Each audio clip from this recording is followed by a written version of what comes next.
Hey, everybody, and welcome to a very special broadcast of the Interfleet Broadcasting. My name is Christopher Moore, and with me today is my co-partner. I got it right this time. Over there. Hey, everybody, it's New York Pete. Welcome to the show. As promised, we have a very special guest tonight, and all of our fans are going to enjoy this. Because bottom line, Chris, we've said this time and time again, fans fuel the fleet, and tonight is no exception. And we're reaching out to actually thousands of all-time Battlestar Galactica fans, and we are going to have one heck of a show. So, Chris, let's do our toast. And tonight is a special night, so we're going to toast to the Galactica fans. We're going to toast to all those great costumes and to the man that brought them to us and made them a reality, Monsieur Jean-Pierre Dorléac. This toast is for all of you. Fans fuel the fleet. Fans fuel the fleet. All right, well, speaking of Mr. Dorléac, let's bring him on. Let's do it. Hey, guys. How are you? We're doing well. We're honored to have you, sir. Welcome to our program. You're not any more honored than I am to be on with you. You know, it's been 43 years since I did the series, and I was only half that age when I started, 21. So it's been a long time, and I've never done a full interview about Battlestar Galactica, mainly because nobody's really ever asked me. Usually I spend most of my time talking about Quantum Leap and Somewhere in Time and Buck Rogers and the 25th Century and Automan, strangely enough. So this is really quite an honor to talk to y'all about BG. Well, BSG. You're in the best of company for Battlestar Galactica, because we have been fans right from the get-go. From the minute it came on television, I was glued to the television set, and I remember it fondly as well as Chris does. So since we have you, and we're going to get some insights. What does it take as a costume designer to do a series like Battlestar Galactica? Did you have previous interests in sci-fi? Can you elaborate on that for us?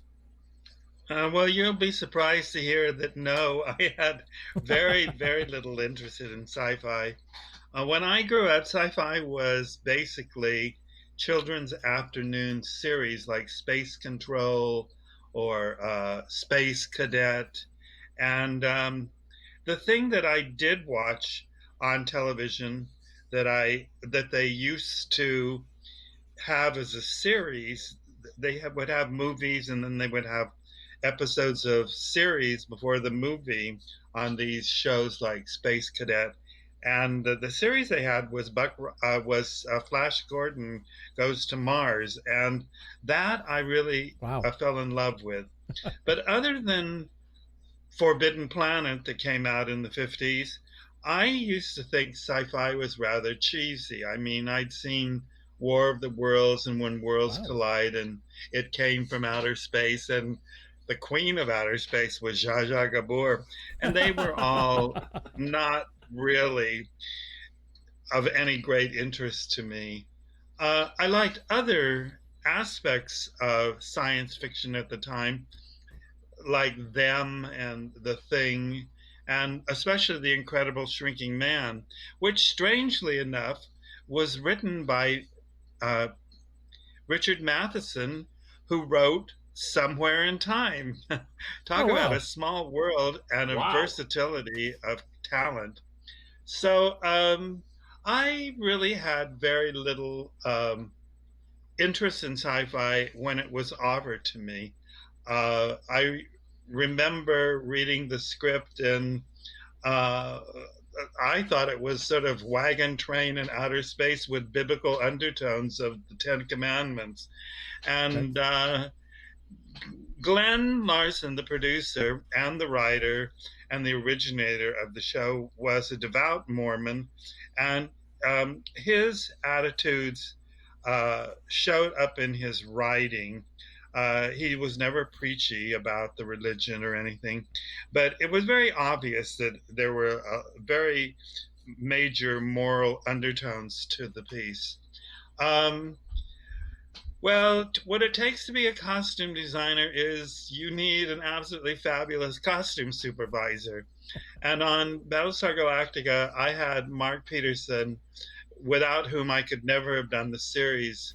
And together we created over 1,000 different looks, many times reproduced for stunts and doubles. And it's just really isn't designing costumes that occupy my time. I'm also involved in a lot of other aspects of putting something on the screen other than just sitting around and drawing pictures, and as friends of mine think, you just wave a magic wand and a pink dress suddenly appears. That's not true.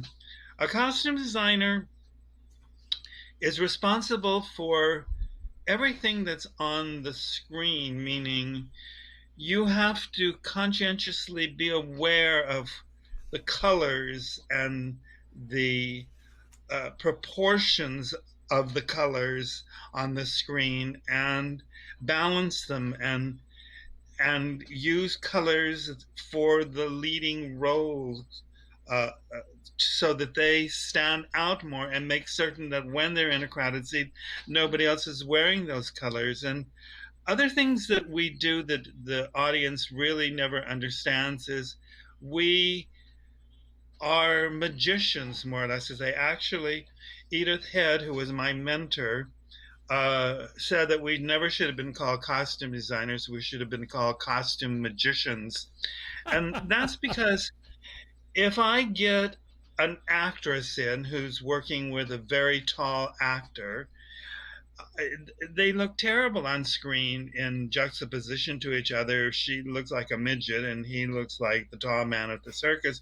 So it's my responsibility to, one, make him look shorter, and her to make her look taller. And we do that through a variety of different ways, the cuts of the costumes and the colors we use. And sometimes we use ombre so that we shadow out the sides of people so they don't look as heavy on screen. We make obese people look thin, and we make tiny, frail people look healthy and fat. So it's all that. I mean, we also have the responsibility of making the women appear as gorgeous as possible, and a lot of that is tricks of the trade of how to push up their busts so that they look like they have a better endowment than they actually have. And when they're overdone, you learn how to make the bust look smaller. And all of these are tricks that I have used throughout my entire career. And it's really what the essence of being a costume designer is all about. We have to be aware of, when we're designing a costume, if it's going to be doubled. And then if it's going to be doubled, we have to know when we go out to shop the fabric, we have to buy twice as much fabric as we need, and twice as many yards of ribbon for something, or buttons, or so forth and so on. It's a huge calculation of various things that we do to construct the clothes that you actually see on screen. My last input into the thing is just getting it there. I don't sit around talking about how wonderful it is or how isn't this beautiful. I don't even think about that. That's the last thing on my mind. And besides, I've always had the attitude that it's not up to me to rate my costumes. It's up to history, and it's up to the fans. And if they find things wonderful, then I've done my job, because that's what I'm there for. And I have to tell you, the fans on Battlestar Galactica really put my name on the map because when the series opened on television, that's all they talked about were the costumes, and I Woo. was amazed because as I said, that wasn't anything that I was thinking about at the time I designed them. Well, speaking then of the costumes themselves and Battlestar Galactica, how did this come your way? How what was the link that actually brought you into Battlestar Galactica? And of course that would then mean the saga of a Star World, the actual, premiere. How did Right. that happen? The, the what was scheduled to be a movie of the week, and then it became the pilot for the series. And in turn, we did Buck Rogers right after this, and it was only supposed to be a movie, but it was the first television movie that the networks ever ordered that immediately went into series after it was released as a feature. When I was um, introduced to Universal Studios, I had been doing three camera sitcoms for independent studios for several years. And then they offered me Battlestar Galactica, making it the first feature length production I would work on at a major studio. And about a week into it, even before I was actually uh, had gone into the studios to set up an office and everything, they put it on hold um, because of the cost. And I knew enough about production to know that it was very possible that it would never be picked up because that was how things that are put on hold end up generally. Uh, and I was very saddened by the fact and very disappointed that I wouldn't be working for Universal. And within 2 or 3 days, Vincent D., who was head of the costume department, who had originally met me years ago when I came in to do a feature, I was asked to do a feature by the director of a film called Scott Joplin. It was Scott Joplin did all the ragtime music for the movie Ragtime, and he was very, very in at the time. And he was a famous turn of the century black musician uh, who was brilliant. And I went in to see Vincent D because the director set up an appointment. But Vincent told me that he already had assigned the picture to a wonderful costume designer from New York who was also experienced in uh, period. But he was black, and they thought it was much more appropriate that a black person end up doing the black period, which is foolish and nonsense because I've done many, many films, period and contemporary, uh, with an entire black cast, and there's no difference in the quality of the costumes regarding race. So anyway, Vincent knew of my work and he'd seen my portfolio and he saw all of the things I had done in Europe, like The Bird with the Crystal Plumage and Barbarella, that I had worked as a sketch artist on while being David Hemming's stand in on the film. And so he knew my abilities both as a science fiction costume designer, and he also saw all the period things I had done, which I had actually more of than anything else. And so he called me on the phone and said that Universal was also going to produce a television serial movie of which I think they were 6-hour films. One was The Bastard, one was The Rebels, and the third one I don't recall because I never did it. But they offered them to me, And I was in seventh heaven because it was 1776. It was started in France about a young peasant boy who finds out he is an heir to an aristocrat in London, in England, and goes there before coming to America and getting involved in the American Revolution. And it had a huge, huge cast and all these wonderful people. And so when they asked me to do that, I of course said yes and never thought about Battlestar Galactica again.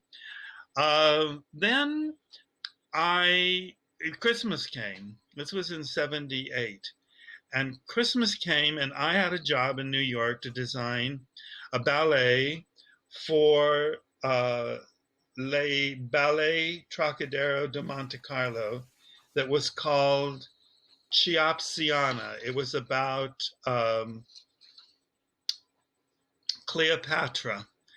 And it was very campy. And if those of you who are not aware of who Les Ballet Trocadero de Monte Carlo are, they're an all-male dance group who impersonate all these old ballerinas like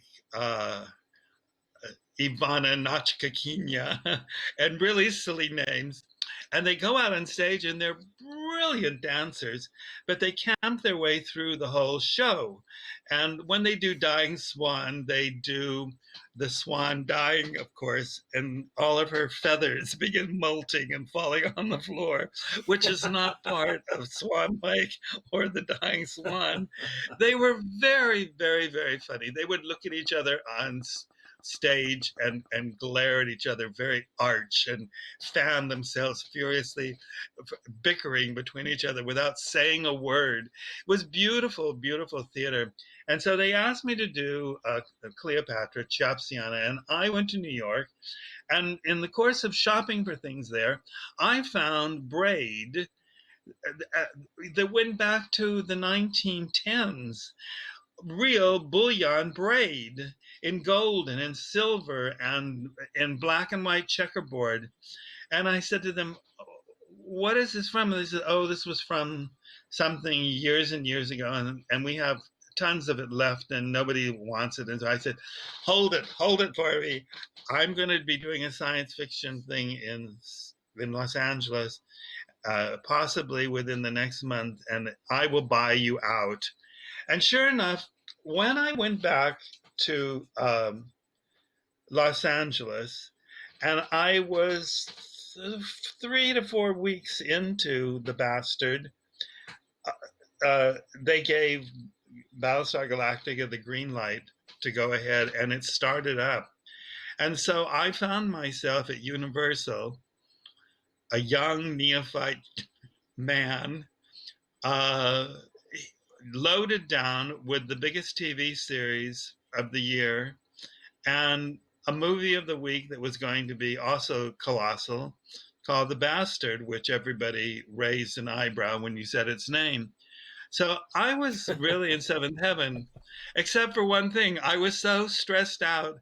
I would go to bed at night worrying that I had sent somebody in a panier and robe de Francais onto the set of Battlestar Galactica, and the Cylon would suddenly appear in the 18th century.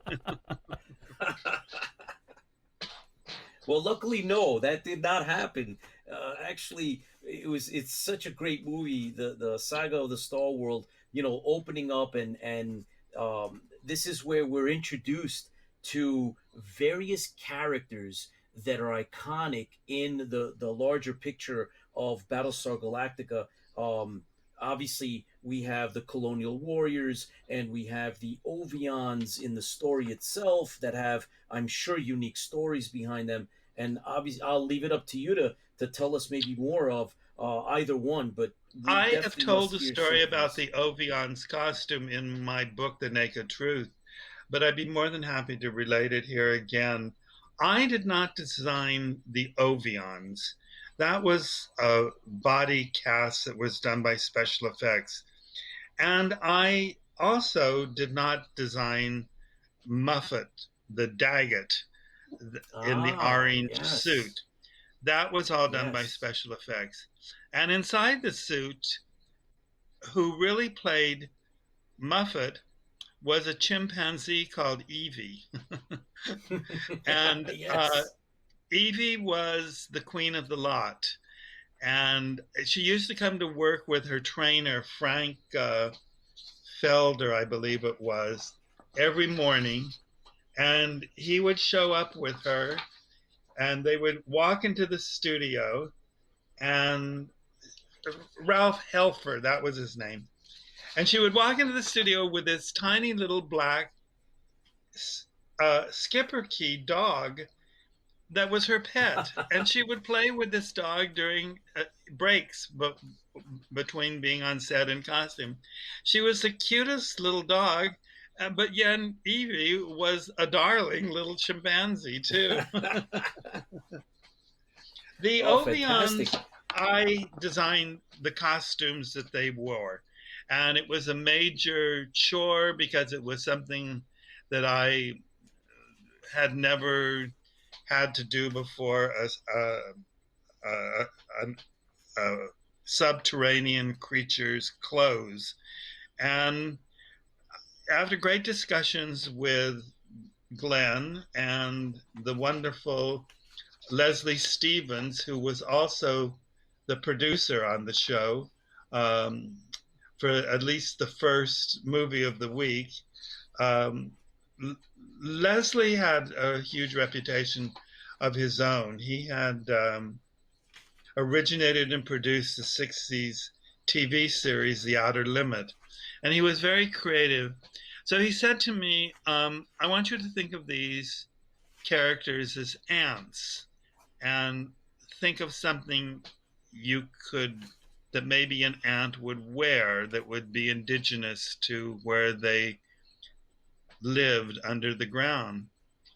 So I went and looked at ant colonies, and the only thing I could find was there was these webby areas where I had no idea what it was. It was just kind of webs like. And I was out with my driver one day going to pick up some fabric, and I was driving through the city, and we passed this shop that was on my right on Melrose Avenue, which was a very artsy area at the time. And I said, "Stop, stop." And he pulled the car over, and I got out and went and looked at the windows. And in the windows were these large macrames hung on bamboo poles, and they were very artistic and didn't really have uh, a design to them that was uniform. It was all kinds of knots and big open spaces and so forth. So I went inside and I asked the guy, whose name was John. I don't remember his last name now. Well, that's 43 years ago.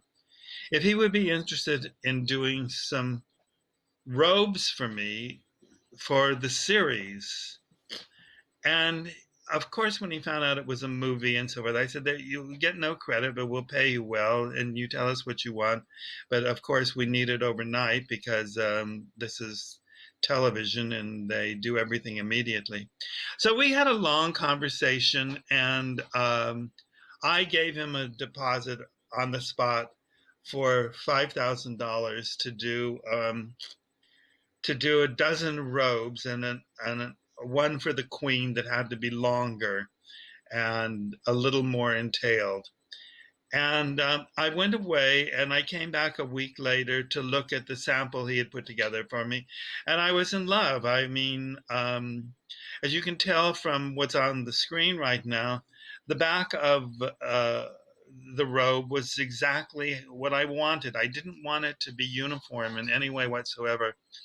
So we're in the back of his room where he makes all of his stuff and looking at this stuff. And I looked down at the floor and I noticed that there were drops of solder that had hit the cement and exploded like snowflakes. And I said, and I sort of saw one of them was loose and wasn't adhered to the cement. And I said, is it easy to get them off the cement? Oh, he said, oh, yeah, I just sweep them off out at the end of the day. I said, no, save them for me. And I'm going to take these to the studio and have my ladies' workroom sew these all over the garments so that they have a bit of mystery to them, what exactly they are and why they twinkle.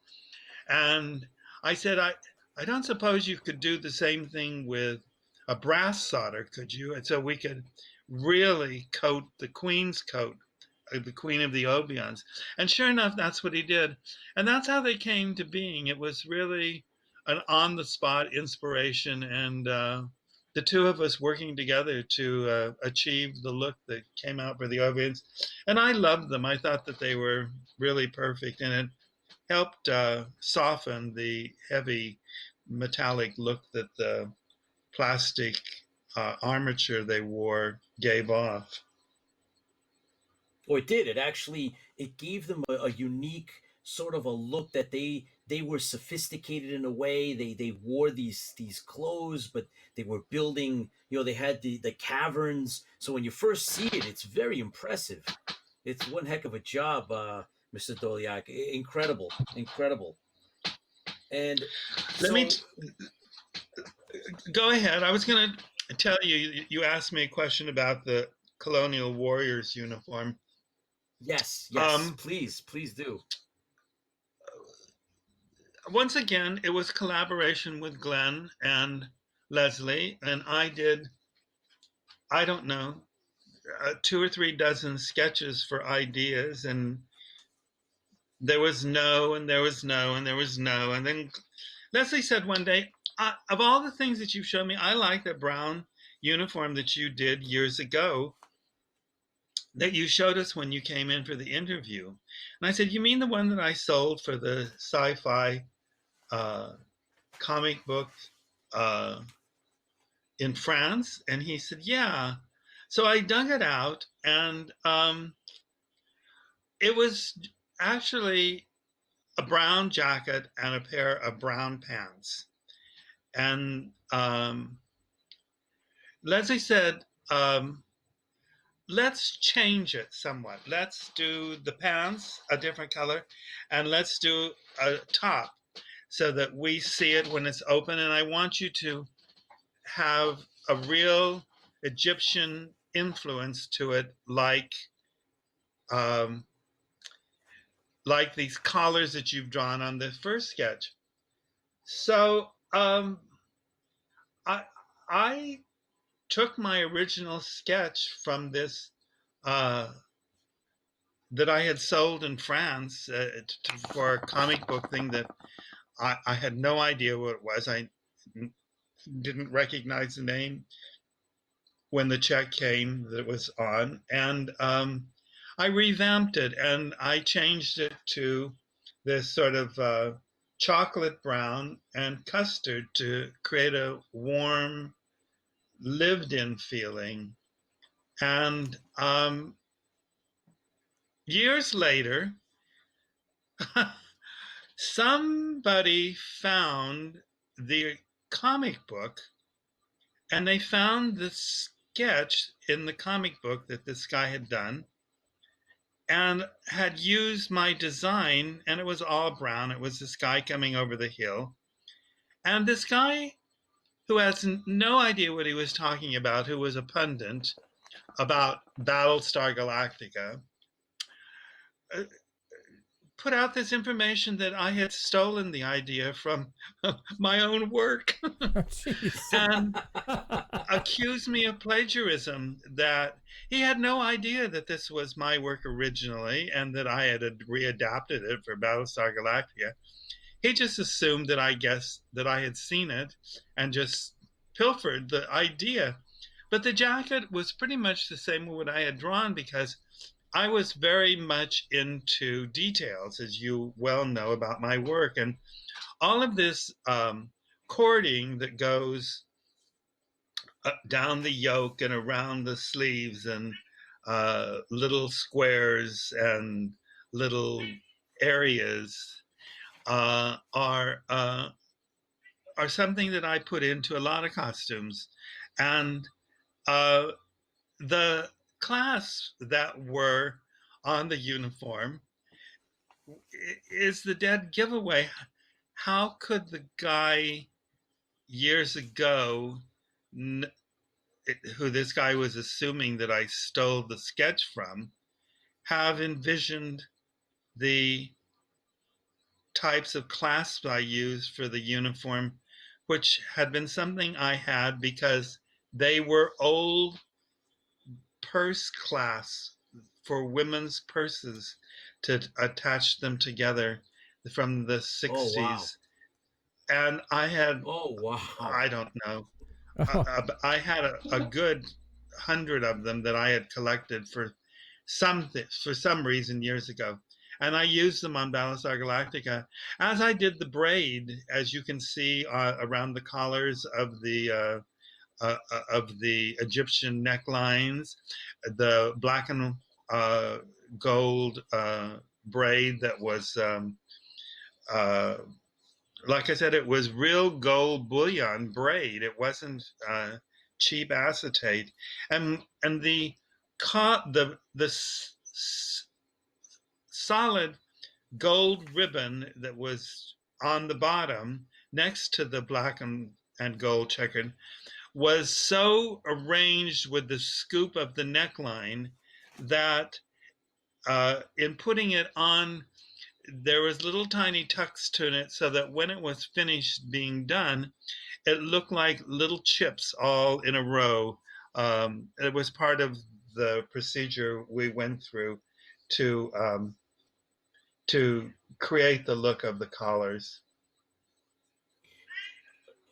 Mr. I was Dorléac, very in terms happy. of I love the look of the warrior uniforms because they were natural colors of chocolate and custard and and I used those kind of things throughout the entire show.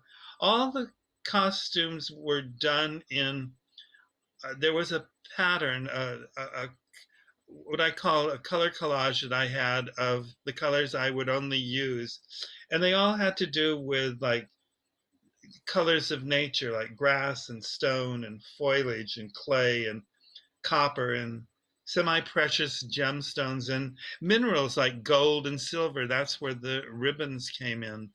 And I chose dark blue for the Class A uniform that Adama wears and Colonel Ty. Most of the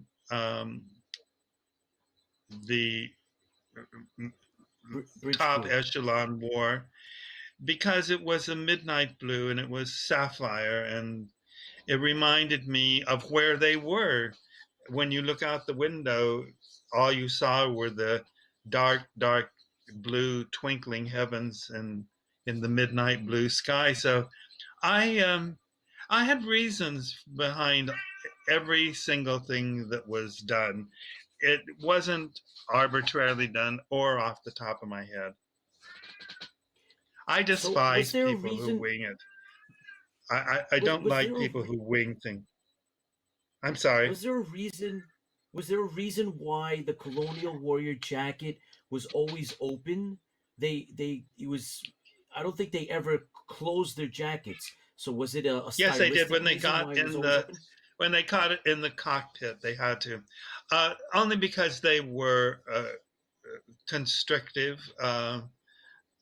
In a sense, you could still work with them, but Glenn liked he liked he liked the casualness of it. He made them more real. He didn't want them to be all trussed up. We That's because we did that to the Cylons, uh, who were, as you well know, the nemesis, and they were a very difficult costume to work in. First of all, they were worn by stuntmen, and the stuntman had to be 6'2" at least to wear them. And soles of the boots were built up on the outside and on the inside. And the leggings, both the lower and the upper leggings on the thigh, were done with vinyl adhered to buckram so that they were stiffer than iron. I'm not kidding you. And the upper portion of the uniform, all that the Cylons wore, was all foam, not foam cast, was all cast in plastic. And then it was dipped so that it looked like a fender of a car. That's what Glen's actual words were. I want them to look like the fender of a car. And I said, my God, that's going to be awful for the cameraman. He said, let him take care of it. Don't you worry about it. Just do what I ask you to. I mean, he said that very nicely. And as you can see, if you look in the arm of the Cylon there, the upper arm, right over the shoulder pad thing, you can see it's a very dark gray. Well, that was also made out of spandex, and it went into a whole bodysuit, whereas all around the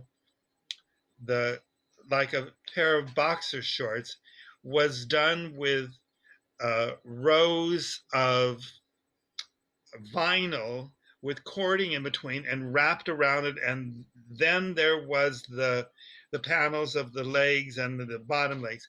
And then after they were in the outfit, the spandex outfit with the vinyl, then we would come along and we would put on the other pieces of the uniform. This was every single time the Cylons were used, and no matter how many Cylons we had to have dressers for them because they had to be assembled for camera. They were not one piece. The chest plate and the black back plate, they were all lighter than air because they were out of plastic.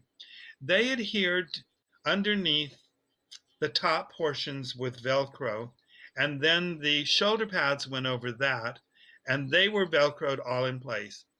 But the shoulder pads and the sides of the trunk of the Cylons were all open, and so we had tape, silver mylar tape that was 2 inches wide, and once they were in the costumes, we would hold them together, and a second person would tape them together with the silver mylar tape so that you could never see a seam. It was like wrapping a package. We taped them all together every single time we worked with them. Oh my gosh. And it was a major pain in the ass. And the other thing, can I have a picture? Can you go back to a picture of the helmet alone, please? In the helmet, at the bridge that's above the space where the strobing red eye is, right, if you're looking at this picture, right to the left looking at the picture, if you go directly above, you cannot see it, but there was a triangle of pin dots. And this was the only visionary point this man who was wearing it, the stuntman, could see out of. It was the only vision he had in the whole costume. And it all worked out because the stiffness of the costume and the way they can't move and they have to turn their body completely to look at one another or address one another all worked because the costume was impossible to work in. And many times the first day that we shot them on the horses, they kept falling off their horses because they couldn't see. These poor stuntmen were falling off the horses when they didn't need to. So I'm going to tell you, I'm going to sort of hit two of shows that I wanted to talk about that but I'm going to get out of I'm looking for my paperwork here. Oh, here it is. No, that's not the one. It was the Can one can I interject towards with a the quick end. question? Yes, Can we settle once and for all who designed the Cylon? of course, yes. Um, well, here is one of the original costume sketches for the Cylon. Um, I designed it, but there was a storyboard artist named Ralph McQuarrie, who I never met or even knew, who had done the 12 plates that were in the original script for Saga of a Star War. And his job was to design storyboards, which are little sort of cartoons that are all go together in a row to tell the director what his next shot is and what shot he has to cover and so on. It is virtually a storyboard. So he draws all the characters, and he is in the Union, and he was in the Union, and he belonged to the Union, and so he carried the Union number of a storyboard artist, which is entirely different than that of a costume designer, which is 892. Storyboard artists are allowed to draw whatever they want for a storyboard. That does not mean that it is written in stone that it will be what the costumes look like. Glen did not like what he did in the original script of what the Cylons look like, and he wanted variations on it. And between uh, Leslie, who had this thing about boots in every show I did with him, which was so strange because boots are really the last thing you see on TV, because TV is mostly torso or close-ups and very few long shots. But he was always mad about doing unusual boots. So between the three of us, we came up with the original idea. And while I was in New York doing Chopsiana, one of the places I went to was Whiting and Davis, because I was very curious about the metal mail that they were making at the time for women's purses and various other things. And I went to see them and saw to see what variety of things they had, because I had called before I left. All in regards to um, to Battlestar Galactica, mainly because I was already aware of what Glen was kind of looking for in the Cylon, and he wanted a Centurion look with the sword and the belt and the shoulder pads that looked like a football player, and everything else. So I wanted to I had, from what I understood about where all uh, the electrical equipment was going to be hidden in the back, under the back piece, and in the waist back, and down through the butt. And it needed a skirt to cover all of that equipment. And I found what I wanted at Whiting and Davis, and they were the ones who made the color up the same color as uh, the vinyl that you can see in this cording here, the gray vinyl. I sent them that, and they made up the skirt to match the vinyl in color for the Cylons. So all of the concepts, the final concepts, were all mine. The ideas had come from me, and like I said, costume designing is much more than drawing a picture and turning it over to somebody and say, make this up. You're responsible, I feel, as a costume designer, that when you're designing, you have to know how to cut it. You cannot expect somebody in the workroom to know exactly how you want something cut. And you need to know where the seams go and how it goes together and how it's constructed. So in truth, um, in answer to your question, I'm the one who was responsible for the Cylon. Outstanding. Well, thank you for that. it just sounds the next question just begs to be asked is what was the greatest costume catastrophe that some of these costumes brought on then? Oh, and it had to do with the Cylons. It was called um, the Young Lords, and it was when Cylons, a whole battalion of Cylons, were chasing down these people that they didn't want on the planet. This family, they had kidnapped the father, but the 5 children were still loose, and so they were hunting them. And Starbuck crash lands on the planet for various reasons and meets these kids and helps them escape. And in their escape, Don Belisario, who was one of the producers on Battlestar Galactica and one of the head writers and directed an awful lot, who later went on to do Tales of the Gold Monkey. I did, and that's how I got the job, because of having worked with him on Battlestar Galactica. And then I also did a spin-off for Magnum PI and a couple of other things, and eventually was asked to do Quantum Leap, the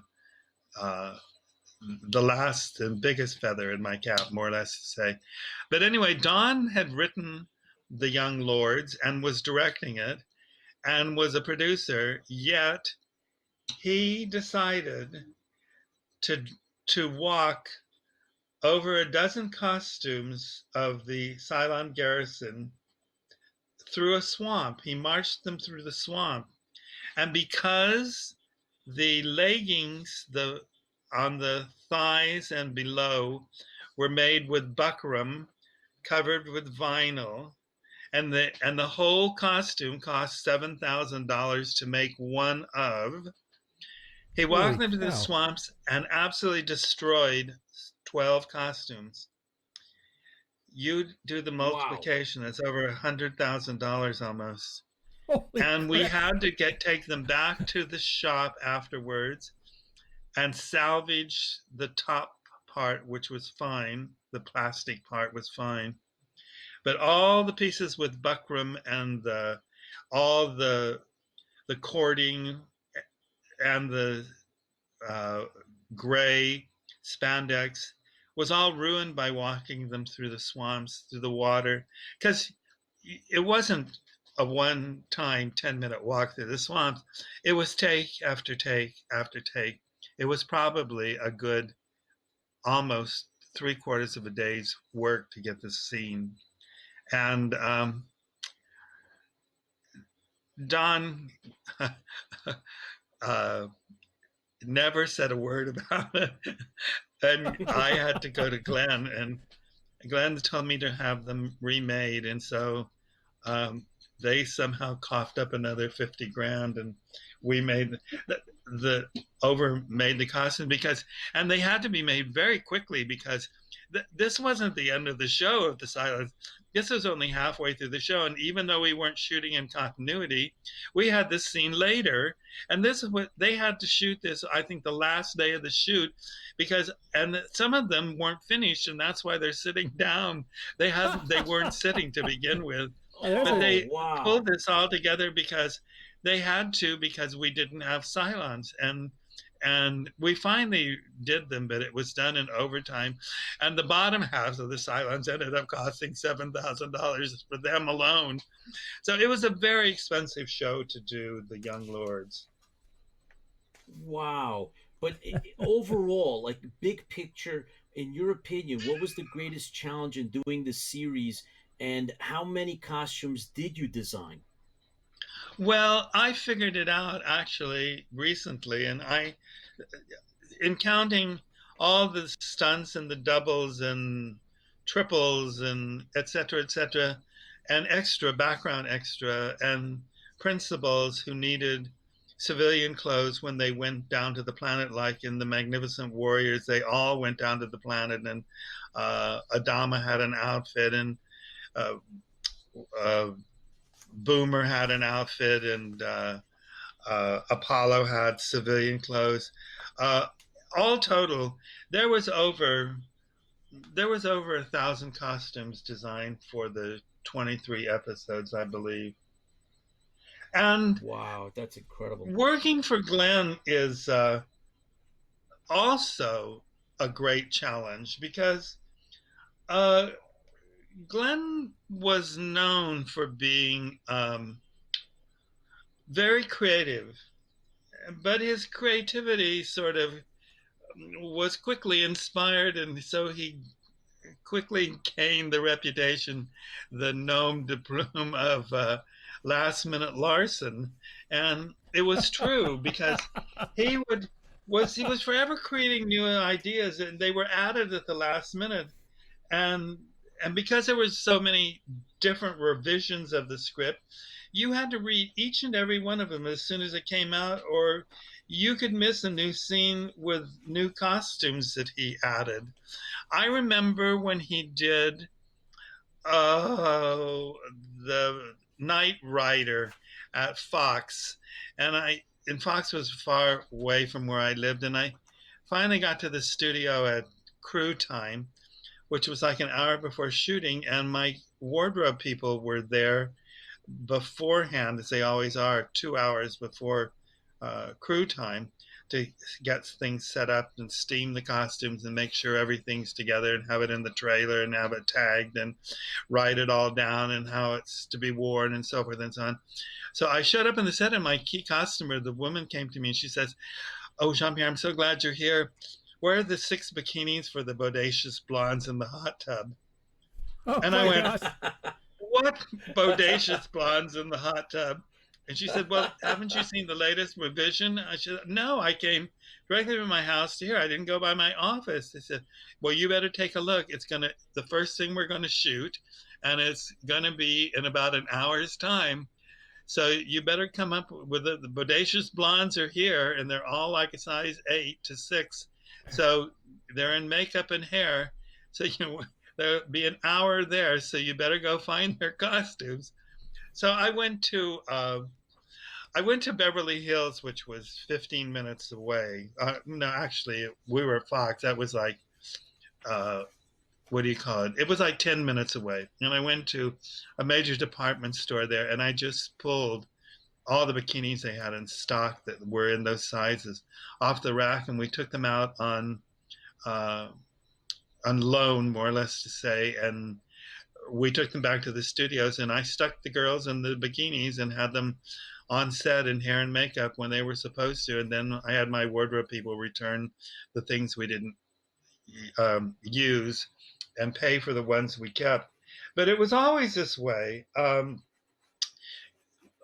You had to be very, very quick to work with Glen. That's all I could say. And it was very difficult at times because I was after very unusual things to make the costumes, especially unusual fabrics, and also in keeping in the color palettes of warm colors and natural colors. So uh, he always kept me on my toes. I can sure say that.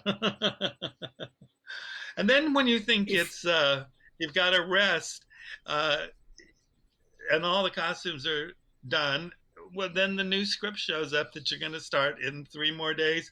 And if you don't go into it running, you'll never get it done in time. I always, I always called Battlestar Galactica "Beat the Clock" because that's well, exactly what I felt like. I only had well, so much speaking time of to get everything done. of having scripts presented, and the next one, I think chronologically, then that would be the Lost Planet of the Gods. Right. And there you go. Just when I thought everything was looking easy, I was stuck with 12 new female pilots with uniforms, fighter uniforms, and they also had to have gravity suits, which they were going to shoot first thing off. And there we are. Yes, we sent the gravity suits were made by somebody somewhere else, and then they came back, and we had fittings and strategically placed the black pieces where they needed to go to make it presentable placed. for TV. So, but once again, not only that, but I was reading my own notes here. The gravity suits were eventually knocked out in 2 nights. That's how quick we had to make them. And go back to the picture that you had before of all the women together. I'm looking here. Yes. Sitting on the trunk in front of us to the left, with her hand holding the lid of the trunk down like she's leaning down on it. Yes, that's a better picture of her. That's Janet Curtis, who eventually became Mrs. Glen Larson after the show was over with. Oh, wow. Wow. She was a very sweet, wonderful actress and very lovely and very sincere. And she had 2 daughters with Glen, and Glen had 7 children from before. And she was married to Glen for over 23 years, and she loved him dearly. Also in Lost Planet of the Gods, Cassiopeia had more civilian changes than she had in the other episodes. And the same went for Serina. She had the fighter pilot in the gravity suit, and then her wedding dress that cost a bloody fortune because there was so many layers of this very expensive Harriet Selwyn metallic chiffon in it. And we were thrilled with how it came out and how the headpiece came out. And it went to the cleaners after we shot the wedding and was spot cleaned. You couldn't clean it fully because it was 7 layers of chiffon that were all different tiers. And it came back from the cleaners, and my people went to pick it up out of the room that the cleaning was hung in, and it wasn't there. And yet there was what? A signed affidavit that it had been delivered by the cleaners. But somewhere along the line, it was stolen, just disappeared, Wow. and I've never seen it to this day, whatever happened to it. It's gone with the wind. Boy. Oh, boy. Now, I want to tell you a story about the Colonial Warriors helmets that they wore. Oh, please. If you notice in the film, any of the episodes, you will never see 2 Colonial Warriors together with helmets that light up. That's because there were only 2. And one of them was small, and the other one was a major size. So every time you see somebody in the cockpit, whether it's Jolly or Apollo or Starbuck or anybody, they're all wearing the same helmet because there was only 2 of them. That putting the lighting in cost a fortune. I own a helmet. It's not one of the helmets from Battlestar Galactica. It's the same style, and it looks the same except for a small piece that's on the outside of the helmet where the mouthpiece is. But it was made for Galactica in 1980. Gotcha. And they look so identical. Somebody switched them on me without me knowing it. And I never, ever ended up with a helmet from Battlestar Galactica. But I have the whole Colonial Warriors outfit, the gloves and the jacket and the tunic and the pants and the belt and the gun and the boots. And it came from, it belonged to Rick Springfield, who played Zach, the youngest brother of Apollo, in the opening of Saga of a Star Wars, and he was killed almost at the very beginning. And so of all the uniforms, his was and still is the most pristine and the best condition of all the uniforms. And there are none of the original uniforms left because after Battlestar Galactica was wrapped shooting, they opened a tour at the amusement park up above Universal Studios, and they had a ride called the Galactica Tour or something like that, in which you were on a somewhat train effect that looked like the Viper or the shuttle or something, and you went through this ride. It's like going to Disneyland, and these Cylons would jump out at you, and the guys who were the conductors of the tour, they wore all the Colonial Warriors outfits, and they just ruined them. They ended up in shreds, and the Cylons were all torn up and used by the time the tours were over with a year later. And then they started making them because they had ruined all the original. So there's none of the original Cylons are left, and except the two that I had that I no longer have them. Here's something of great interest for you. That somebody wanted one of my Cylons so bad. About 10 years ago, they paid me $75,000 for it. Holy cow! Good for you. Holy mackerel. Wow. So I don't ever look a gift horse in the face. I took it and shipped it off to him. I have, it was in my contract to have certain costumes from the show. Thanks to Edith Head, she told me to do it. As you listeners may not know, my book, The Naked Truth, that takes place between 1973 and 1985 in Hollywood, is all about my trials and tribulations with all the things that I did.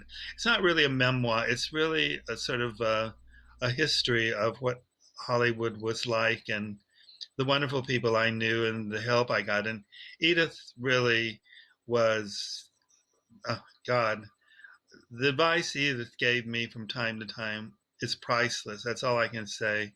And she told me that the day would come when I would really wish I had my costumes, and because they do belong to the studio. When you are hired by the studio, your designs belong to the studio. So I had to have a contract to own 7 of my costumes from every hour episode that I did.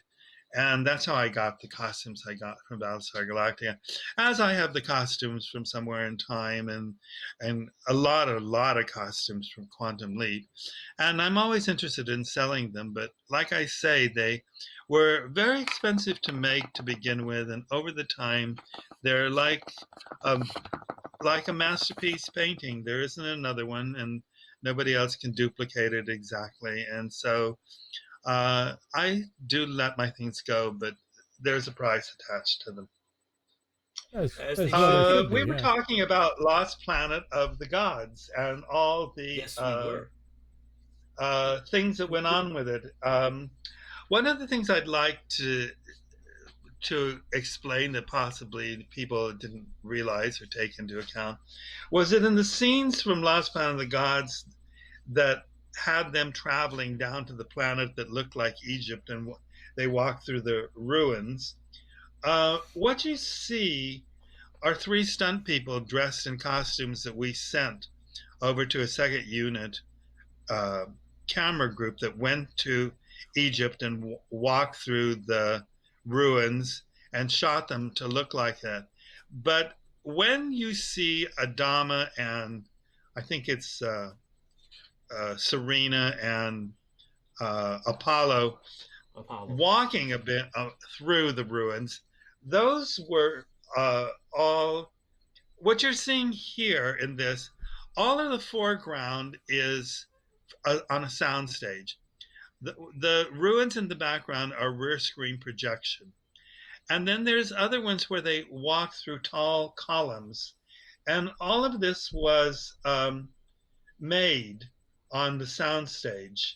And all the accessories that you see in it were from the Universal prop department, which was huge. I mean, I think it was something like 12 floors.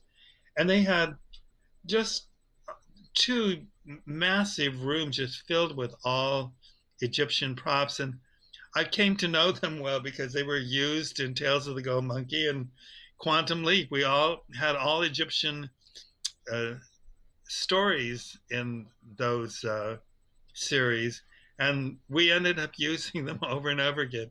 I got to know the ibis quite well. What about Athena and Maren Jensen that played Athena, and her costumes in the Lost Planet of the Gods? Oh yeah, Maren had two civilian outfits, if I remember correctly. And one of them was a blue pant outfit that later appeared in another. Oh yeah, that turned out to be really very alluring. And also, then there was Serina had her wedding dress that I've already talked about. What We there's a the wonderful the I'm sorry the wonderful thing about Battlestar Galactica though was that it never became old hat because every script was a different story and it wasn't in sequence. Uh, and you never knew what you were going to do. We finally got to the point that it was sort of like if it's Tuesday, this must be Belgium, because we'd go, well, the next one's going to be a quasi-Western, and they're going to this planet that's going to be very Western influence. And we did. The next show after the 2 hours of Lost Planet of the Gods was Apollo crash landing on a planet called I can't remember the name of it now. Equilus, yes, that's right. The Lost Warrior. Yes. Equilus. Aquila. I think it was. I'm not Yep. certain. Let me look Yes. at this page here. Anyway, Yes. I got to work with a wonderful actress named Catherine Cannon, who I loved, and another actor named Lance Legault, who was in everything I ever did thereafter. He was one of Glen's favorite actors, and so Glen used him a great deal. And he also became Don Bellisario's favorite actor, and Don Bellisario used him continually. So everything I did for Glen or for Don, I worked with Lance Legault, just like I worked with Diamond Farnsworth, who was the stuntman. He did every show that Don Bellisario did. Every stunt that was done in Quantum Leap was all done by Diamond. Diamond was the son of the actor Richard Farnsworth, who won the Academy Award for a film shortly before he died. He'd been around for years and years.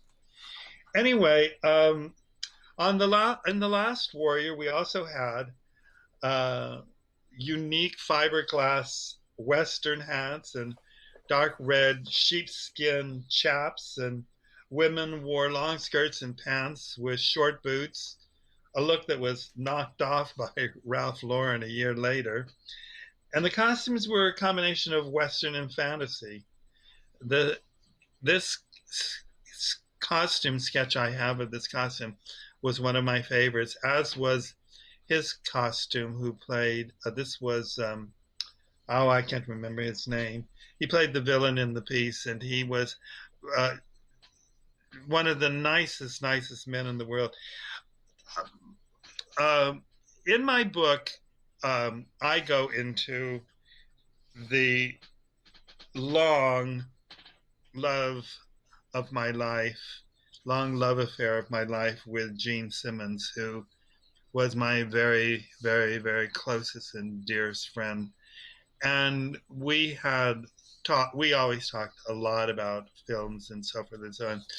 And Jean told me that in her experience, she always found that the nicest men in the business. The nicest actors who behave like gentlemen are wonderful and erudite and fun to talk with are always the ones who play the villains, and vice versa. The Wow. assholes are always the lovers.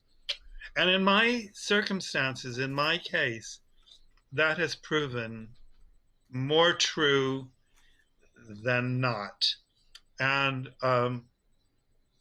this actor, whose name was something Earl Jr., that's all I can remember, he was wonderful. And John Colicos, who played Baltar, the evil, crazy lunatic, the traitor and the liar and the cheater and everything, was one of the most wonderful actors that you would ever hope to work with in life. He was a doll.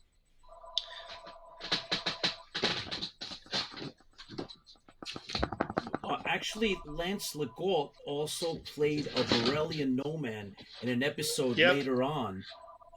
Right, he did. Yeah, he came back twice on the same show.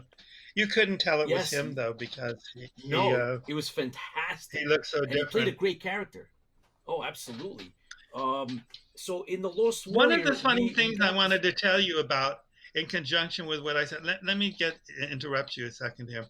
One of the funny things about this episode was Red Eye, the Cylon in it, who they purposely put dents in his armor and one in his helmet, like he was in the West and people had shot at him with a gun with bullets. And it was purposely done because he was the only Cylon in the episode, and he had a lot of action to do, including riding a horse and shooting a gun and being able to hit somebody. And so if you look very closely at his helmet in The Lost Warrior, yes, there you are. Go back to the picture you had before. Yes, if you look there, right in the center where I told you where the triangle was, there's a bullet hole, and it gave him much more room to be able to see better. And it was purposely done, of course, because of what he had to do in the film. Wow. The next planet, the next episode was called The Lost Patrol, and I had almost completely forgotten this. I remember the black and white uniforms that the Proteus military wore, and we had to do over 24 of those. But then we also had the prisoners' outfits and the Proteus civilians' outfit, and they all had to differ significantly from each other, in addition to from the costumes that were used in The Lost Warrior. So it was an awful lot of work again, right after all the work we put into the other things.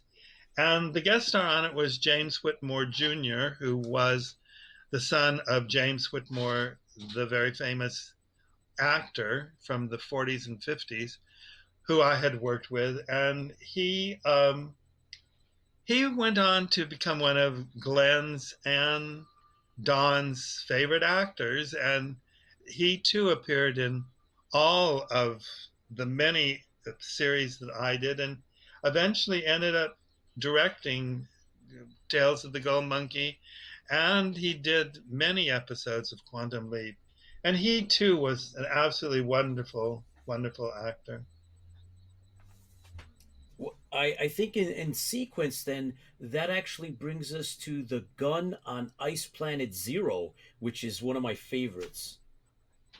Oh, huge undertaking with, I think we had over 200 clone outfits. And then there were the Sub-Zero protection uniforms for the Colonial Warriors. They were all, it was like I said, Battlestar Galactica never stopped. It was like I was baptized in fire when I did this one. Well, let's talk about the clones. The clones were Denny Miller, who was Tarzan many years ago, and my sweetheart, Brett Eklund, who is just the most wonderful girl I had ever worked with. I'll tell you a story about Brit. I think it's adorable. She came for the fittings of this uniform she's wearing, and she was with her 2 children by Peter Sellers, who she had been married to. And she parked them outside and went into the fitting room where you undress. And there's a little platform there in front of a 3-way mirror. And when you step in there and take off your clothes, I then come in with a cutter fitter woman who does all my pinning and takes down measurements when I tell them what I do the measurements, or sometimes I let them do the measurements because they make the clothes and I just write them down. And that's how a costume is made. And of course, the actress and I usually chat through the whole thing. And they are expected to come in clean undergarments, like a clean bra and a pair of panties. So I said to Britt, "Why, darling, step behind the curtains there and take off your things. And when you're ready, let me know and we'll come in and take your measurements." So I did a few things in my desk and answered a telephone call. And she says, "I'm ready." So my cutter fitter's name was Conchita. And Conchita and I pulled back the curtains and we went in. And Britt was standing in spring-a-later heels. That's a backless heel that you keep on with a spring inner step in it. And she was wearing white gloves and 2 white bracelets and nothing else. Oh my. And I was a little shocked because I wasn't expecting this. It wasn't anything I hadn't seen many, many times before fitting actresses. So I really didn't react to it. But so I looked at her and I very casually said, "Why the gloves?" And she says, "Oh, darling, I never take off my gloves. I always like to keep my hands soft and very, very clean. And I always have Vaseline on them, so I always wear the gloves everywhere I go, except..." And she just pretended like there was nothing unusual about it whatsoever. So we went about our job and took Conchita took her measurements and I wrote them down. And we grew to be very close friends, Britt and I. And I worked with her twice after that, lastly in the Valley of the Dolls. Wow. She was wonderful to work with. And also in this was Dana Herlihy, who is another one of those actors who's the most wonderful actor in the world in reality, just the nicest type of person you'd ever want to know. And he played a crazy evil scientist in this. And I was absolutely thrilled to be working with him because he was the nemesis of Gene Simmons in one of her best films called Home Before Dark. He played her husband who was trying to drive her insane. And he's a brilliant actor, and he was brilliant in this episode, and I was so thrilled to get to work with him. This episode, by the way, there are more colonials killed in it than any other episode we did, and I understand that Standards and Practices came down hard on them and said that the sponsors didn't want any further deaths, and thereafter I think we had maybe 1 or 2 of the Colonial Warriors being killed by Cylons, but Go Team none that Cylon! I really recall. Go Team Oh, Cylon! Dr. Ravashol, Dr. Ravashol. Oh Right. man. So that then, if we were to just move on, then the Magnificent Warriors was next up after that Uh, great two-parter. campy, campy, campy.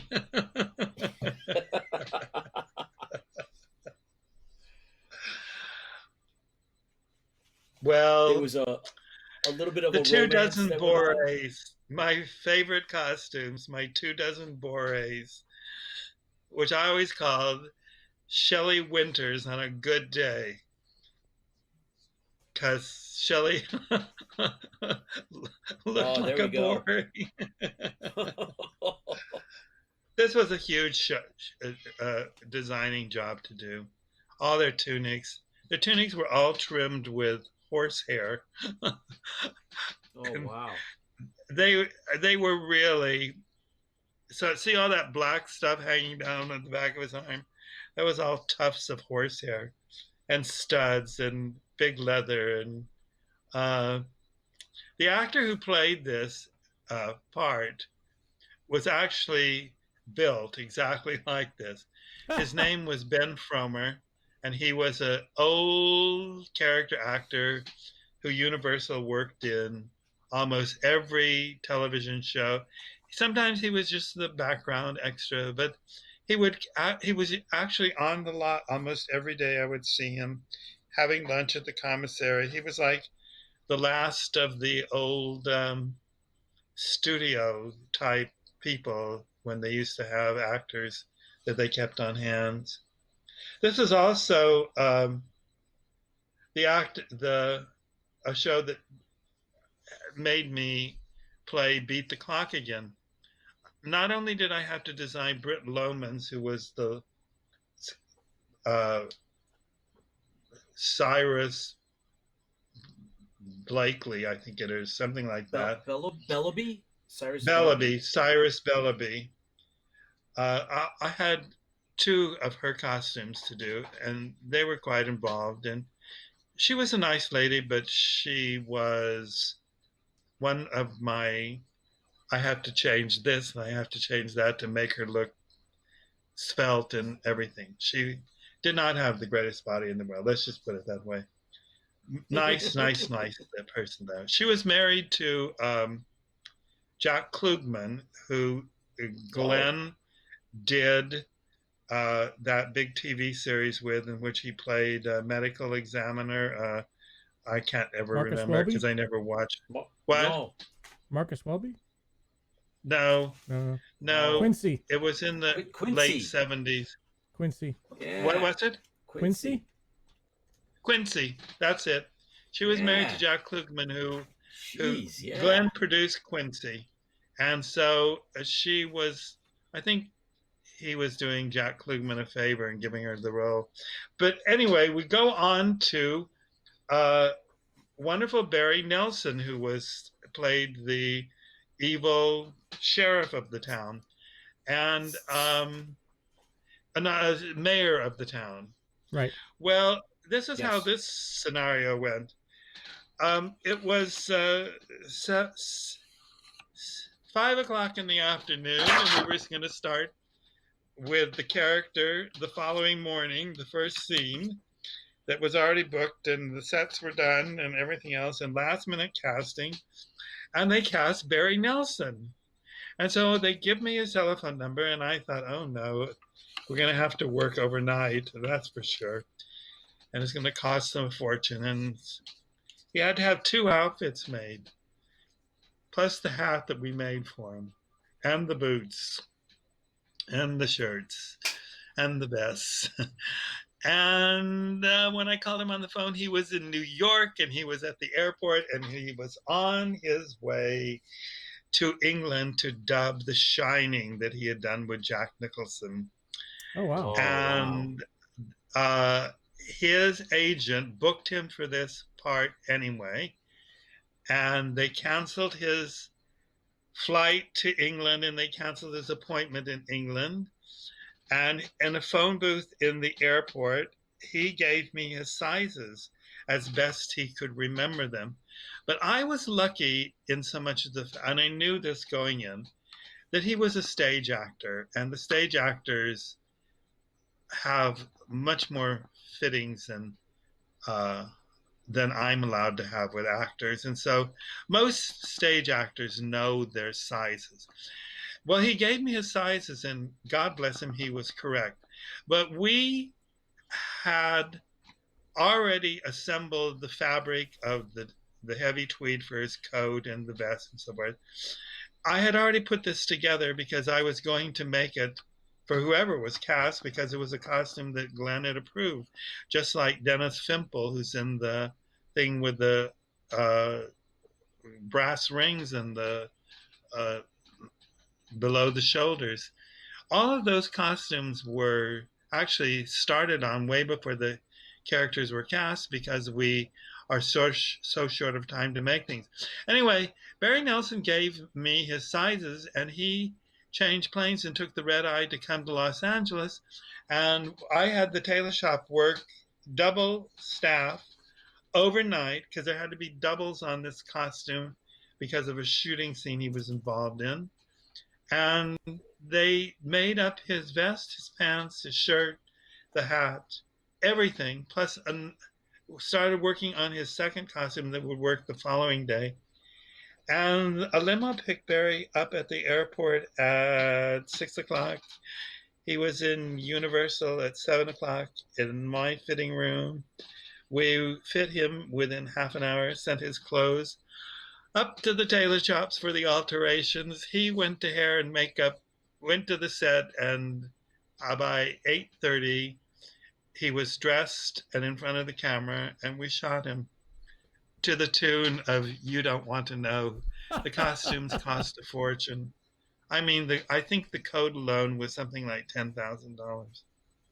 Whoa. Wow. That's what I mean. You ask about what it's like to do television, and this is true of every TV show I ever did, except like Matlock, which was contemporary. But still, in all, it was all last minute casting, and we would always get people at the very last minute and have to have them fit and altered the clothes overnight and on the set at 7 o'clock or 8 o'clock or even sometimes 6 o'clock in the morning. We did a thing called Man of La Mancha in Battlestar, in Quantum Leap, that had a huge cast of people, and they were all cast within 15 minutes of each other at 5 o'clock in the afternoon, and 12 people had to work the next day in 2 changes. And I had actors standing in line in the halls to fit them one after another to get their clothes into the tailor shop and the women's workroom, to have them altered so that they would fit and be ready on the set for shooting at 8 o'clock the next day. So it goes on and on and on. It's a never-ending thing. And you also, as I said, you have to take into account that the fact that most of the costumes in many of the series I do had to be doubled and tripled for extras and stunts and all kinds of reasons. So it's not just doing, I don't have a magic wand that I can wave and go pink dress. I wish I did. Be cheaper. Wow. The next one was the Young Lords. I've told you basically about what happened in the Young Lords with the Dawn marching the Cylons through the swamp. I had the 5 kids, and they were all in these wonderful sort of very fantasy outfits that were actually done out of real chamois. I wanted them to be so authentic looking, and they did. They came out great. His helmet was great. Those were actually goose wings that we bought at a taxidermist, and his coat was all done out of feathers that we bought at a feather mart, and the fur on his shoes and so forth was all sheepskin, and it was all natural. We didn't do any endangered species in the costumes at all. I refused to do it, even in Buck Rogers when they wanted me to make a costume out of a tiger skin for a man named Tiger Man. I went and bought a calf skin and painted it the colors I wanted it in, hand stenciled the stripes of the tiger on it so that when I was done, you couldn't tell the difference between the two. But I won't use endangered species for costumes, especially like bird feathers. These were all like feathers from chickens on a farm. This was only one episode. I loved how it came out, though. The Lucifer, I believe it is, or no, it's Spector in the middle. Spector. That was one of the sort of like the finalized version of what we were supposed to do on Lucifer at the beginning, but we had no time, and we had to put together what we were able to do, the red robe, overnight. And this was a very, very strange costume. You can see the Cylon standing next to Spector here. So oh, wow. What a big you difference have to in height. imagine the side, and they're both standing on the same level ground. The Cylon is came out to be like 7 feet, 5 or 6 inches. So Spector, I want to tell you, was played by a little man whose name was Felix Silva. Felix Silla, I think. Silla. I'm not Yes. sure. You might. Yes, that is correct. Yes, yes, sir.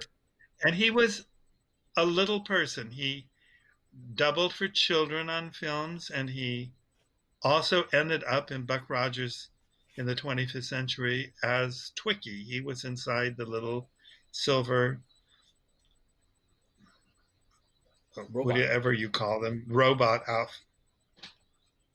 So Spector and what all their names, I can't remember all their names now, the robots like Spector here, Lucifer. They were all played by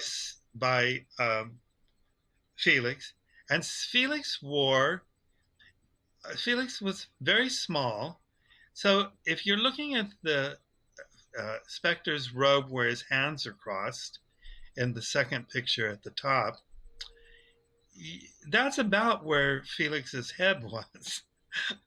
And one of the reasons they closed this thing is so that there was sort of like little screen area there that Felix could see out of. But the rest of it from there on up was a wire cage. And then there was this head attached to the wire cage, and then all the electricity was in the chest area, a bunch of wires all strung together and so forth. And they were all, and there was a box in there that they relayed signals to, so that it turned his head and lit up his eyes and twinkled his mouth and so forth and so on. And his arms were controlled by 2 bands, but they weren't arms. They were just like heavy slats of metal. And so you never saw his hands because Glen didn't want them. This was, I think, the first costume that was made.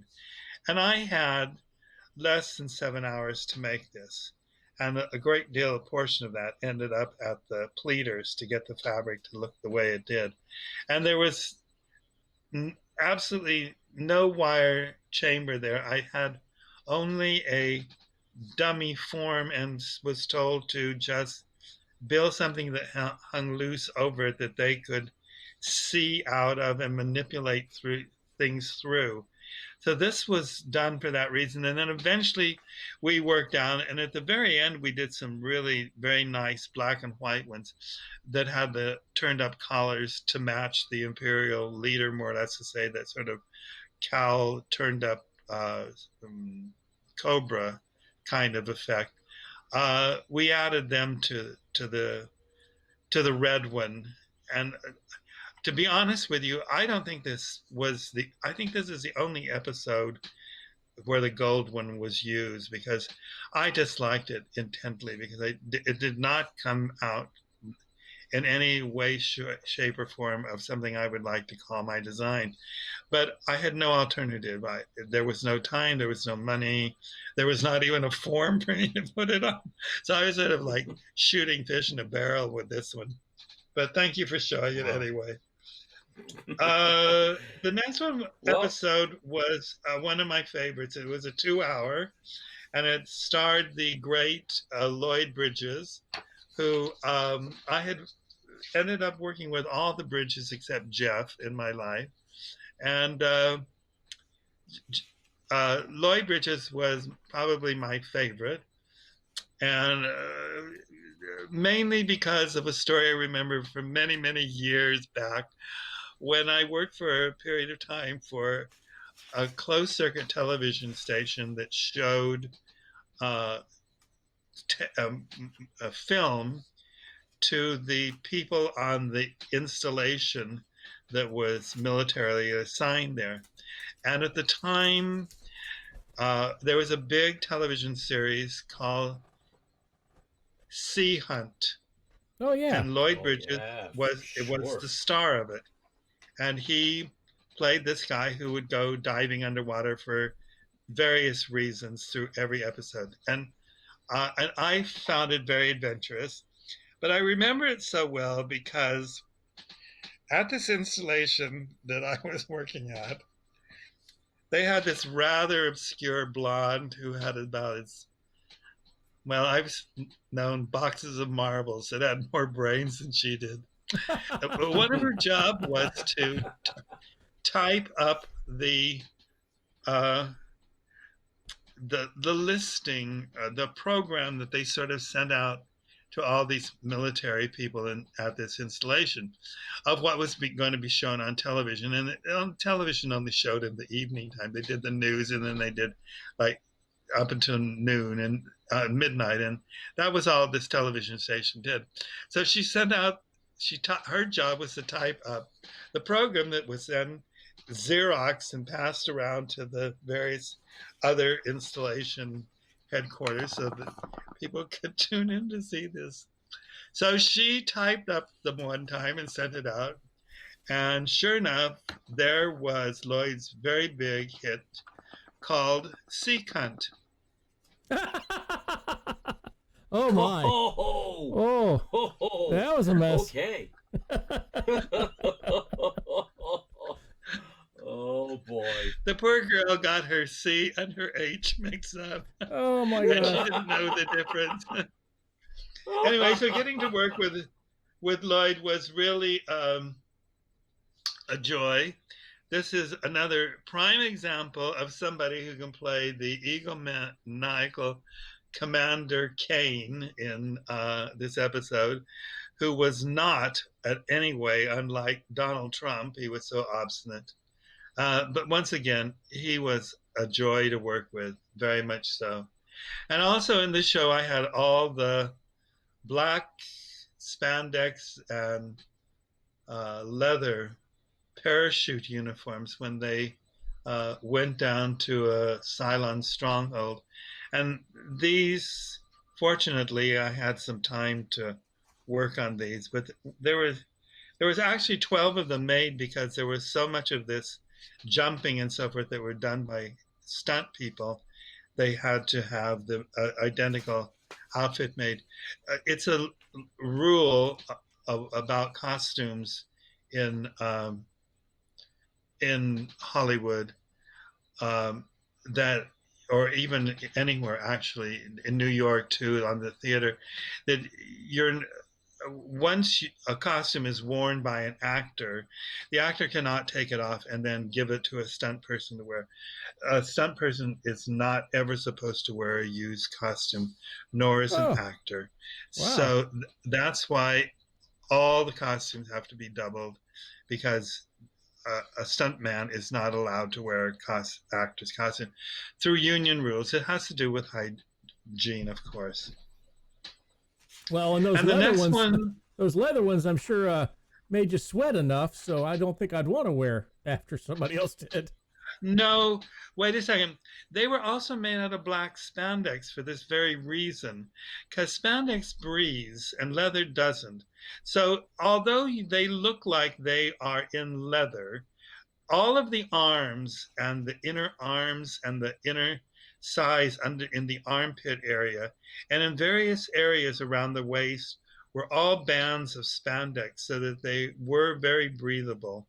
And they, of course, they were hot to some extent, especially when they are shot in a studio, because the lights in a studio are so intently hot. Well, Katharine Hepburn insisted that all of her films were shot like in a refrigerator or icebox, because she couldn't stand the heat of the terrible big lamps that they used to shoot movies with.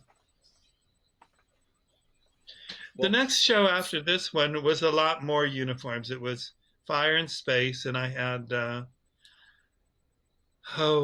good, I would think, 24 bright metallic orange firemen's uniforms to do that were interesting. But I was at this point getting a little bit tired of costumes and and remembering something that happened to me earlier in my life when I was at this military installation and had to wear a uniform all the time and hated them, because I don't like I like individuality in people, very much so, and I like to try to put individuality into my costumes. I love doing shows like uniform shows, because I try to do a little something different here and there in the uniform, so you can differentiate them from somebody else and how they're worn and so forth and so on. And so I put a lot of effort into this costume for the very reason, because when I had to wear a uniform and despise the uniformity of it and would moan about it, a friend of mine said to me, with your interest in show business, you're going to get out of the service and you're going to get some job that's going to be nothing but military uniforms, and you're going to become famous. You wait and see. And sure enough, it happened that way. I ended up doing a show that was nothing but uniforms. If you think about it, Battlestar Galactica is, for the majority of it, is uniforms, one episode after another. And then the next show after that was War of the Gods. We had the Triad uniforms to do. And again, those had to be double, because sometimes they had actually really professional basketball players doing some of the shots, and it's very interesting. On the outtakes, you can see the difference of the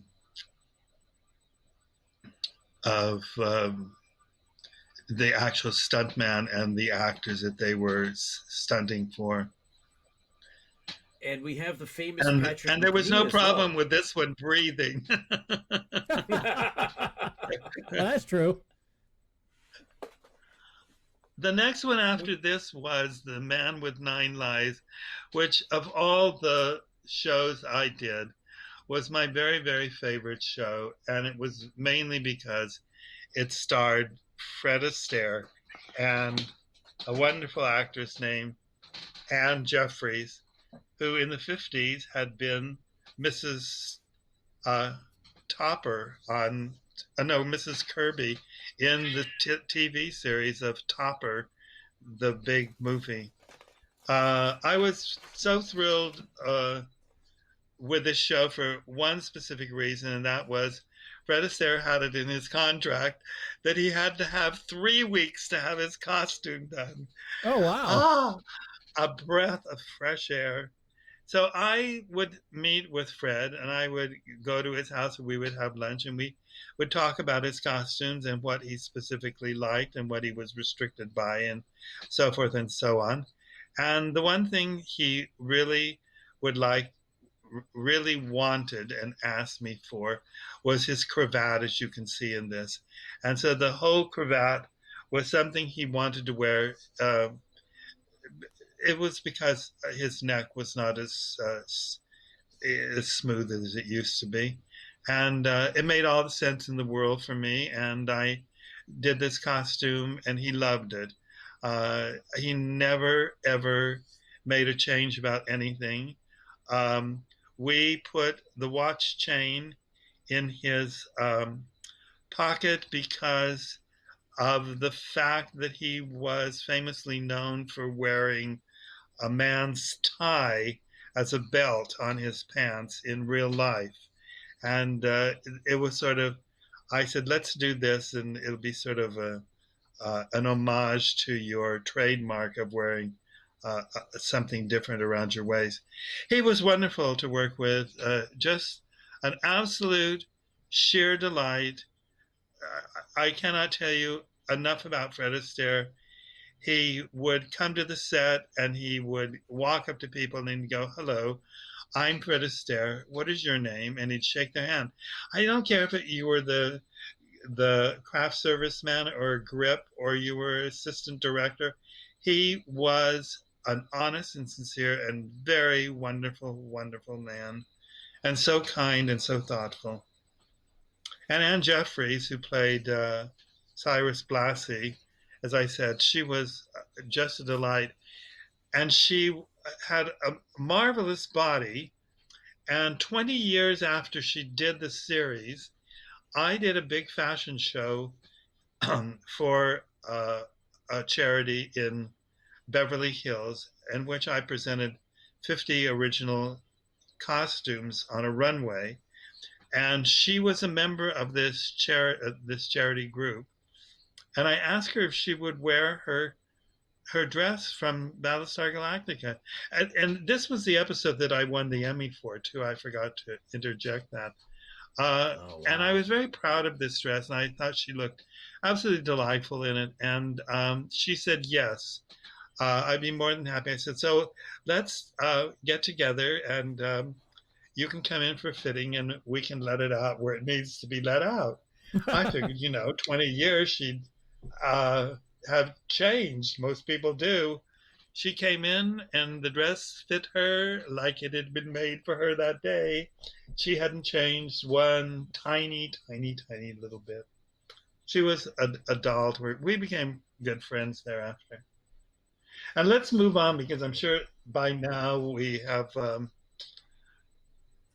really been on the air for almost to the end. 2 hours. It's murder. Right. The Man with Nine Star. Eyes was followed by Murder on the Rising Star. And the only thing I can really say about it was that the actor who was in it, Brock Peters, was a wonderful, wonderful man. He had been in To Kill a Mockingbird and The L-Shaped Room with Leslie Caron. And I ended up working with him 3 times later in films. He was quite a gentleman, to say the least. He was so wonderful and always knew you by name and was very, very, very friendly. From there on, Greetings from Earth, Baltar's Escape, Experiment in Terra, Take the Celestra, and The Hand of God were shows that I did. At this point of the game, the network was not at all excited about Battlestar Galactica as much as they originally were, mainly because it was costing a lot of money. So starting with Greetings from Earth, which had a discovery of a bunch of children in a metal flying saucer type thing. The 3 of them were Glen Larson's kids. They started cutting the cost of the costumes. We had Ray Bulger as a guest star, and Kelly Harmon, who was Mark Harmon's sister. And all of their stuff was made, all designed, and it was a wonderful show. But I was beginning to pull away from giving the shows a lot of attention, or even actually having time to watch them. The 2 little blondes in this photograph are the early Larsons. That's Michelle and Eric, I believe. And that Yes. is the other actor whose name escapes me right now, who played one of the robots. Loren Green's Um, daughter was there. this is Loren Green's daughter, was the brunette here. Yeah. Yes. After Greetings from Earth, we did Baltar's Escape, which had one costume actually made for it. Oh no, one costume for principal for Ina Balin, who played the leading lady of it, and the council of honchos had their things made. I was beginning to pull away because there was no costumes being made after Baltar's Escape. There was, but I didn't have so much of a hand in it as I had before because of one reason.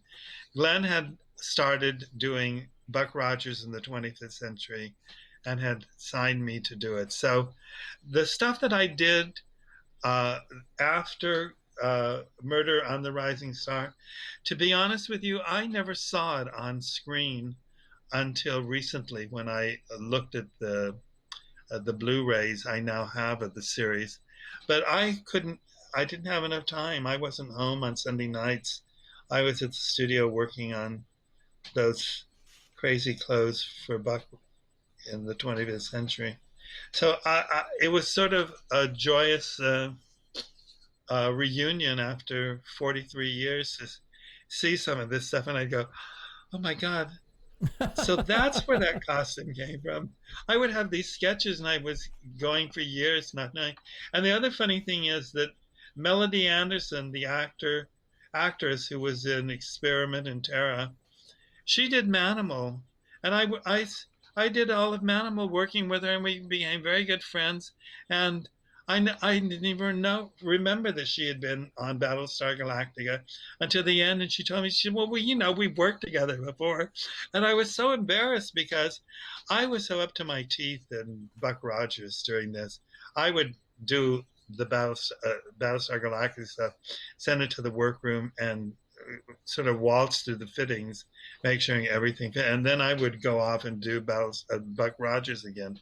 It was really wild. And so it was nice to see these last 4 films for the first time ever, and realize also that Maya Persoff, who was the night I won my Los Angeles Drama Critics Award, he was one of the first major stars I met thereafter, and he worked in Experiment and Terra also in a brief scene.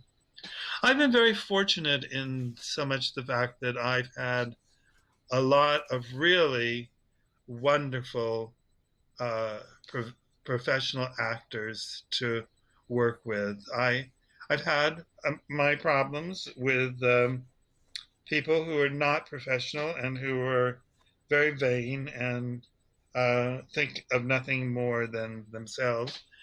But I try not to let that have any kind of bearing on how I go in to meet someone.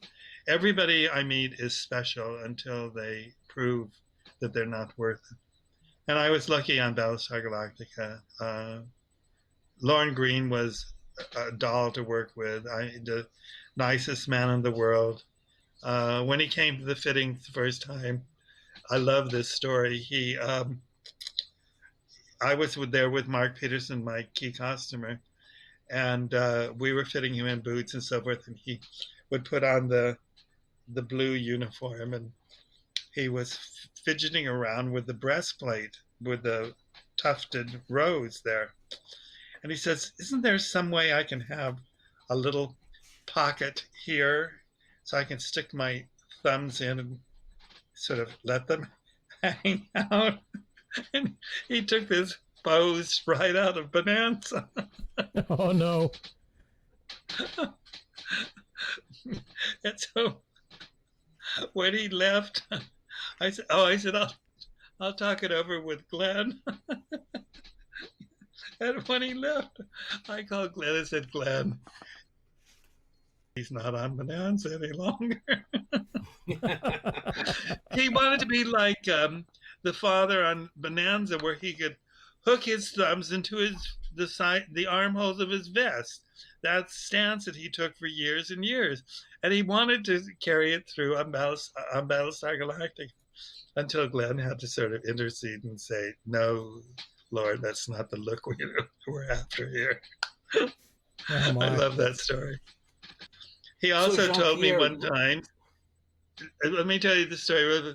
He also told me one time he gave me a ride on the lot from location to back to my department. And this was almost at the end of Battlestar Galactica.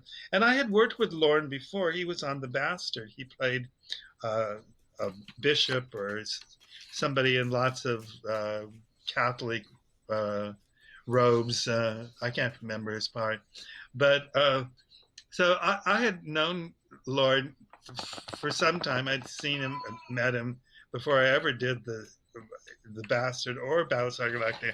So I was familiar with him, and we were friendly. And so he gave me a ride in his car, and he said to me, "Well, Jean-Pierre, just like Battlestar Galactica, you're doing pretty good for yourself now that you have this series and you're raking in good money. So I should tell you that, Hollywood is a very dangerous place, and a lot of things happen, and people need to learn to invest very wisely because all kinds of things come up." And I thought to myself, yeah, I know that's very true. And he says, "So you should put your money in manure like I have." Oh, okay.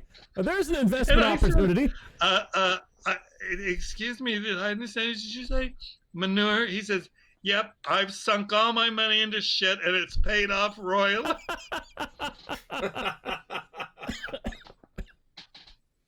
Oh. He was wonderful.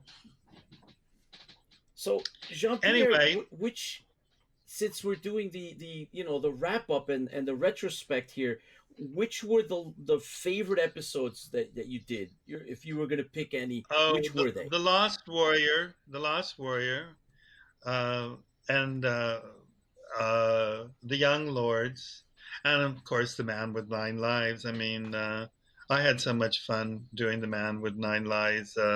Lots of reasons. The choreographer of it was Marion Nelson, who was Jean Nelson, a very famous dancer's wife, and she was great. And the costumes I did for the dance at the casino were great. I liked all the episodes in one way or another. The only fault I ever found with Battlestar Galactica was the hair on everybody was awful. It just screamed late 70s. But then again, that's a very difficult thing to do because if you require wigs, it's much more time in makeup. And so the best I can do is try to appease actresses and make them as alluring as they possibly can for the period of time you're actually shooting in. And I thought there was places in Battlestar Galactica that had really very silly dialogue, but some of it worked. I thought Frack was really pushing it, and Feldekar was way over the edge. Now, wait a minute, those are some of my favorites. There was another scene where in the Young Lords where the Cylons are carrying a very wet Starbuck and complain about humans who were delicate.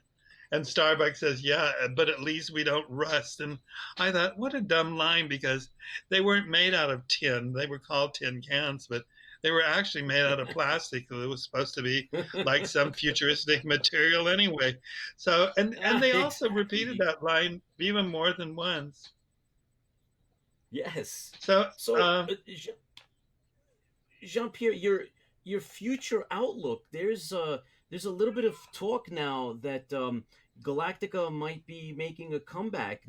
What is your vision? What would you, if you're involved, if you could be involved, or if you are involved, what do you see going on with a new Galactica of sorts? Well, it all has to do with the script. I mean, I'd be thrilled to do an, another a continuation of Galactica if that were even a part of their concept. Because when I really started on the 1978 show, I had sat down and created a full history of how their styles had evolved over 500 years and had in mind where it was going. And I would love to see something like that happen. I think it should move in a whole nother direction than the costumes I did. I wouldn't want to do the same look again by any means. But like I said, it all has to do with the script. The script tells you everything. There's an old adage that goes, "If it ain't on the page, it ain't on the stage," and that's really the truth. I was very lucky because both Belisario and Glenn were very visual and had lots of exciting ideas visually, and they were also extraordinary writers, and they were surrounded by very good writers as well. So um, whether the scripts were campy or they were very serious or they were mysteries or anything that we did was interesting and it got my attention, and I love being mesmerized by a good story. That's why I write. No, Well, I wish them a lot of luck with this series, and my name is in the telephone book. well, Or Jean-Pierre, on you Twitter. mentioned book. You mentioned book, and the Naked Truth is something that Chris and I both have a copy of. We both picked it up, and we've enjoyed it both as fans of Battlestar Galactica, but Hollywood in general, and the shows that you worked on are shows that we enjoyed ourselves growing up. Is there possibly another book in the making? Do you think that you might have some more things to put out for us? I'm not going to do a sequel to this. I had a story concept when I wrote this. I have always tried to be someone who does something that has hopefully an influence on life in general. Um, I, I did costumes, went into costumes, changing from having been an actor, which is what I started at as 10. Um, I changed because I felt I had something to give. I had a great historical background. I have a doctorate in historical apparel. And I had seen such bad movies in the 50s of period films and even contemporary films. And I had known people, I'd worked with great designers like Givenchy and Cardin, and I had a great feeling for trying to make people understand that that is not exactly what people wore at that time. And this, the more you hit people with the truth, the more wonderful what you're watching is. You're not watching something that is a stylized version of what was. And I don't want to do another sequel to the book because my interest now is uh, in novels. I've been writing novels. I had a novel out prior to The Naked Truth called um, Abracadabra Alakazam, and it was actually optioned 3 times for a movie since it came out, and I was thrilled by that. And I have 2 or 3 other novels that I finished that people have read and some have shown some interest in. I had a great agent for a while who'd passed on, so I'm kind of looking for a new agent now. I have a sort of Alfred Hitchcockian thing called There Was a Young Man that would make an absolutely fabulous movie. But I'm very happy, and I want to say thank you to you, Chris, and to Pete for asking me to be on your show. Like I said, it's meant a lot to me that after all this time, there's actually people who still remember this show. I haven't seen it on the air for quite a while, but it's very rewarding to know that something you did without any intentions of grandeur have become so popular to so many people, and I'm very appreciative. Oh yeah, it's everybody. It's there's so many questions and there's so many things that will probably pop up after this. We may have to get with you again in regards to some of the costumes and some questions that will come up, I'm sure. But yeah, it's legendary for us. There's literally thousands of people who still follow the old Battlestar Galactica, and actually lots of people don't even like the new one compared to the old one. But the old one to me is classic. It's classy. It's not dark. It's not any. It's a little campy, but it was fun. You remember it was in the 1970s. It was put together. You put it along the 1970s with Star Wars. It's the same deal. But Glen wrote scripts that had a moral ending. They were all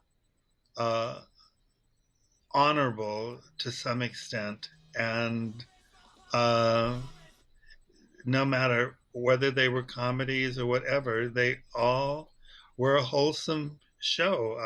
I think that was the secret to the series more than anything else. It was very disappointing when everyone's hope that there would be a second season fell apart, and instead we did Galactica 1980, which wasn't at all the same and had very little production value because there was just no money. The studios were not putting out money on that. That was done on a shoestring, and but once again, they were interesting shows. I don't recall any of the shows we did were boring to read by any means.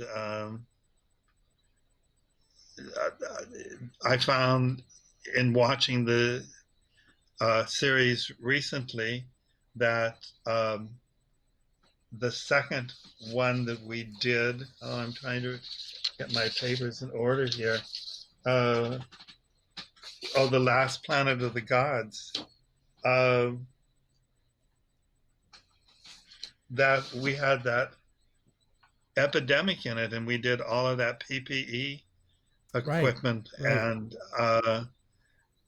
And it's so close to what is actually happening now, and to even think that something that was just a piece of fantasy at the time has actually come true is very frightening. And I want to say in closing that I wish the best for everyone.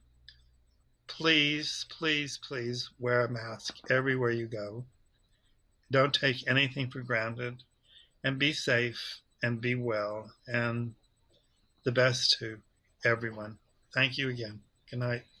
Thank you, Jean-Pierre. It was a great thing that you came on. We really appreciate it. Thank you so much for honoring Galactica the way you did and doing the great work that you did and sharing your time with us. I know the fans will enjoy this, and from the bottom of our heart, thank you so much for taking your time out with us. All right, and just a last... Thank you. Good night. Good night. And just a last note, if you haven't done so already, go ahead and like us on Facebook, like us on YouTube, and like us on Twitter if you can. We do have something really else exciting coming up soon. I think we've got another great interview coming up. We're on the works. So make sure you keep a track of us at those locations. We'll have a replay of this on our site, as well as we'll put some links to Twitter and YouTube, and you'll be able to rewatch this later on. If you couldn't catch it live in person, you can catch it there. So with that said, I'm Chris Moore, the Tipsy Toaster, and good night. Pete, you got any last words? Oh, just stay safe, everyone. Thanks for tuning in, and we'll see you next time. Be well.